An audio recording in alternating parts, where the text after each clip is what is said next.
નમસ્કાર, તમે જોઈ રહ્યા છો Gujarati news YouTube channel. Viral video અને તાજા સમાચાર જોવા માટે અમારી આ ચેનલને સબસ્ક્રાઇબ કરો. ઉમેશભાઈ, શું કહેશો? જે રીતનો સમસાનમાં ગેસની અગવડતાને લઈને હાલાકી પડી રહી હતી, શું કહેશો? ગેસની અગવડ જે શોર્ટેજ છે તેને લીધે અગવડ છે એવું એ સમાચાર નથી.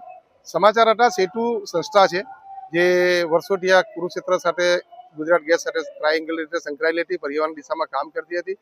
એમનો કરાર હતો કે જેટલો ગેસનો વપરાશ છે સ્મશાનનો એનું બિલ તે લોકો વર્ષોથી આ ચૂકવતા આવ્યા છે અને મેન્ટેનન્સનો ખર્ચો જે તે ટ્રસ્ટ ને સંસ્થા ભોગવતી આવી છે.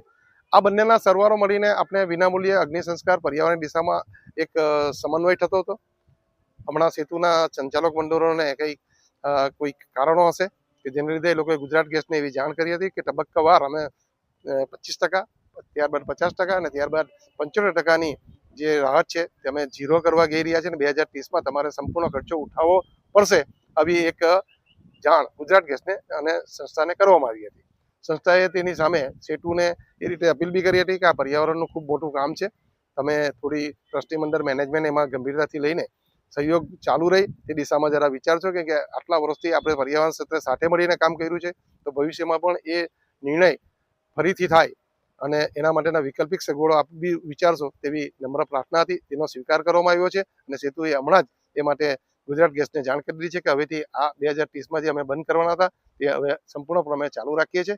આનાથી ખૂબ જ મોટા રાહતના સમાચાર મધ્યમ વર્ગ અને ગરીબ વર્ગના ભાઈ છે કે જેઓને કોઈ આર્થિક નાણાકીય બી હોય તો આજે બી વિનામૂલ્ય છે અને આવતીકાલે બી વિનામૂલ્યે એ લોકોને આ અગ્નિ સંસ્કાર મળી રહેશે. અને આ તબક્કે મીડિયાના બધા કર્મીઓનો પણ ખૂબ આભાર માનીએ છીએ કે જેના થકી આ હકારાત્મક પરિણામ આપને સૌને મળ્યું છે.